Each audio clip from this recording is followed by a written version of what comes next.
से फॉर्म में लिक्विड मतलब कैश या बैंक के फॉर्म में, और जो कैपिटल के सामने एसेट है ना उसको आप इन्वेस्ट कर देते हो। कैपिटल वाले एसेट्स क्या करते हो आप? इन्वेस्ट कर देते हो। कैश की जगह आप कोई इन्वेस्टमेंट या एसेट खरीद लो।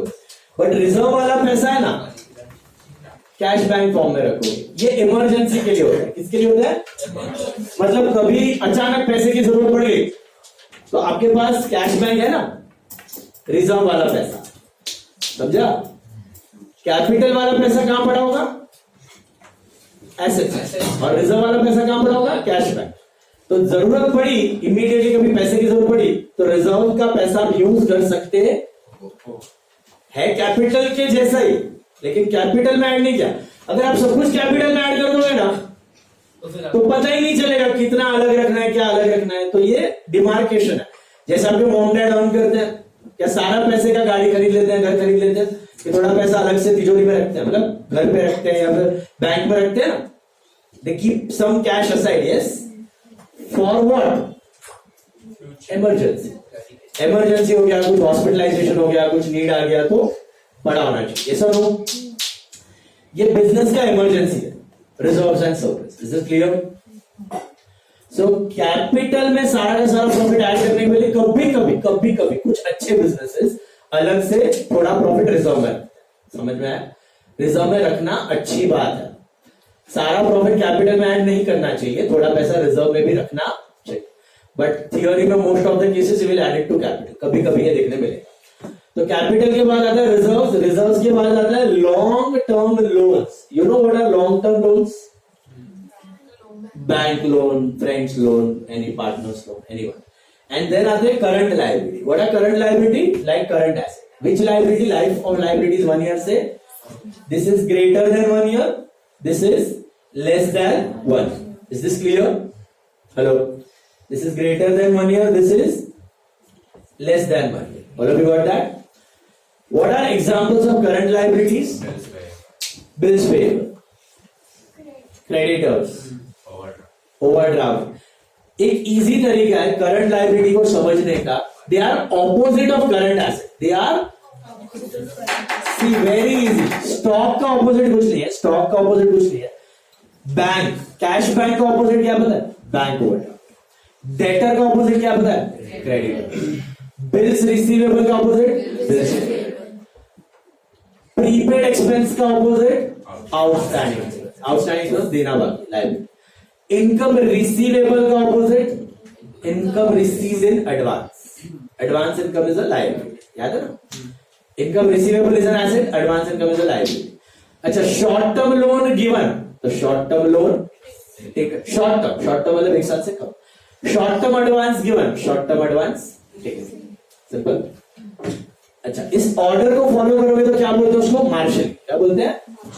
लेकिन good news, in 11th and 12th standard marshalling is not compulsory. Marshalling is not compulsory. तो आप कोई भी ऑर्डर में एसेट लायबिलिटी लिखो चले, सिर्फ एक चीज का ध्यान रखना, सबसे ऊपर क्या लिखना है बस, और किसी चीज की ध्यान रखने की जरूरत।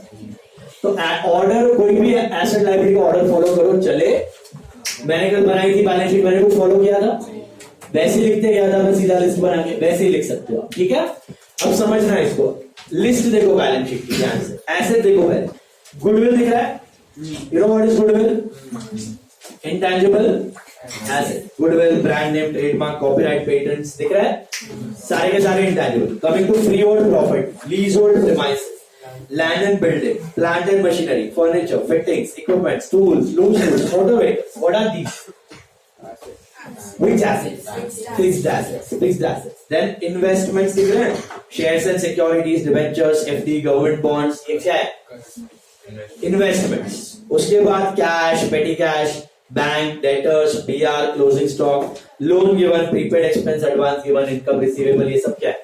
Current है। इन्होंने मार्शलिंग में ये फॉर्मेट बनाया है, लेकिन सम्स में मार्शलिंग यूज करने की जरूरत नहीं है। Cut to liability side. Liability में देखते हो सबसे पहला आइटम आएगा capital less drawings, if any है तो माइनस करो। एड इंटरेस्ट, ये इंटरेस्ट ऑन कैपिटल और ये इंटरेस्ट ऑन ड्रॉइंग्स मैं आपको सबके साथ बताऊंगा। What is interest on capital, interest on drawing बताऊंगा। एड नेट प्रॉफिट, ये किया था हमने। सबसे पहला कैपिटल हो गया, रिजर्व्स एंड सरप्लस। समझ आया what are reserves and surplus? What are reserves? अपना खुद का ही प्रॉफिट है, पूरा का पूरा कैपिटल में नहीं रखा, थोड़ा अलग से दिखा। रिजर्व्स एंड सरप्लस, अपना खुद का प्रॉफिट। बैंक लोन टेकन, ये कौन से लोन्स है? लॉन्ग टर्म वाले। फिर शॉर्ट टर्म वाले, bank overdraft, creditors, bills payable, outstanding expense, income received in advance and advance taken. All these are short term liabilities. Which liabilities are called as current liabilities? Is this clear? Balance sheet के item समझ में आए? What are liabilities? What are assets? Order is important or not? कोई भी order में करो चलेगा। एक चीज का ध्यान रखना, सबसे पहले होना चाहिए ultimately balance sheet will tally. What doubt you have? First point, read further. Balance sheet is not a ledger account, boss. It is a statement showing the list of assets and liabilities. Did you understand? Trading क्या है? Trading list है कि account है? P&L क्या है? But balance sheet list statement. Since we follow double entry system, total of assets will be always equal to total of liabilities that the balance sheet will tally. The assets and liabilities in the balance sheet are to be arranged in a particular order, that is called as marshalling, but that is not compulsory. Is this clear? Sir हर एक छोटे business का asset और liability होता ही है। बड़े वाले का क्या है? बड़ा वाला है बड़े वाले का, बड़े वाले का वो ड्रम, वो यूटेंसिल, टेबल, गैलेंस लेके आता है ना, वो डब्बा, चटनी का डब्बा। तो वो लोग को तो सर टैक्स वैक्स कुछ नहीं होता है ना, वो लोग सब मतलब स्मॉल बिजनेसेस को कहता है 40 लाख का टर्नओवर तक जीएसटी एग्जम्प्ट है। मतलब 40 लाख तक तुम्हारा सालाना का टर्नओवर है ना, तो जीएसटी रिटर्न्स का कुछ किसको चलेगा कि उसका 40 लाख है कि ऊपर है? कोई देखने वाला कोई नहीं। तो वो उसी के लिए तो रेट्स पड़ते हैं ना। फिर जो लोग नहीं भरते हैं और जो लोग ऐसे ही अपनी गाड़ियां घुमा रहे हैं, तो कहीं कोई टिप देगा, फिर उसको पता चलेगा, फिर वो रेड मारेगा, फिर निकलेगा पैसा। That is what is scrutiny and rate. Scrutiny पहले आती है, फिर रेड आती है। पहले स्क्रूटिनी मतलब जीएसटी वाला देखता है कि आपने इतना इतना सामान खरीदा है, इतना इतना जीएसटी क्लेम कर रहे हो, लेकिन साला बिजनेस में तो कुछ पे नहीं कर रहे हो, या नंबर भी नहीं लिया आपने। ऐसा हुआ था, एग्जांपल दिया था, राजस्थान में वो जीएसटी ऑफिसर जा रहे थे और कचौरी खाने रुके, तो साला एक प्लेट 50 रुपए का, 100 रुपए का, और ऐसे खड़े थे, 1 घंटे में 500-600 प्लेट निकल गया कचौरी। तो देख रहे हैं साला 1 घंटे में 600 प्लेट, 100 रुपए का प्लेट, मतलब कितना हुआ? 60,000 रुपए 1 घंटे का टर्नओवर कर रहा है। तो साला कचौरी वाला 500-600 प्लेट निकल गया, और फिर एक दिन में कितना करेगा, 1 साल में कितना करेगा? उसको जाके पूछा, यार तू रजिस्टर्ड है जीएसटी में? बोला नहीं। बोला क्यों?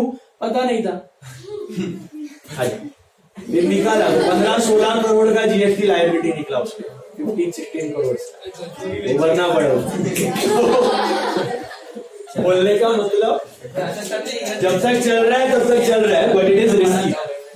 नजर में आ गए तो खत्म। सर बड़ा बहुत बैन था मुझे वैसा आगे ले। हाँ ये चल, सो तीनों items clear, trading, PNL and balance sheet. All of you got that? Hello. पहला अकाउंट कौन सा बनाते हो? ट्रेडिंग। ट्रेडिंग में क्या रिकॉर्ड होता है? Direct incomes and difference of trading is called as कहां ट्रांसफर होता है? पीएनएल में क्या रिकॉर्ड होता है? Indirect incomes and indirect expense. इसका डिफरेंस को क्या बोलते हैं? Net profit. नेट प्रॉफिट किधर ट्रांसफर होता है? Capital in the balance sheet. Add हो जाता है। बैलेंस शीट में क्या रिकॉर्ड होता है? Assets and is balance sheet an account और statement? Ultimately balance sheet will tally. Adjustments बाकी है, next lecture start with adjustments, very important. Next lecture problem भी चालू होने वाला है। I start with the problem in the next lecture. Revise करके आना। कल आपका नेक्स्ट लेक्चर है 9 to 10:30 रेगुलर टाइम। 9:15 रखूं कि 9 रखूं? चलेगा 9:15? 9:15 बजे आ जाओ। 10 बजे भी चलेगा। 10 बजे। सर आगे सर 9:15 आ जाओ, कॉलेज है पीछे। यूनिट टेस्ट क्या था? पोर्शन नील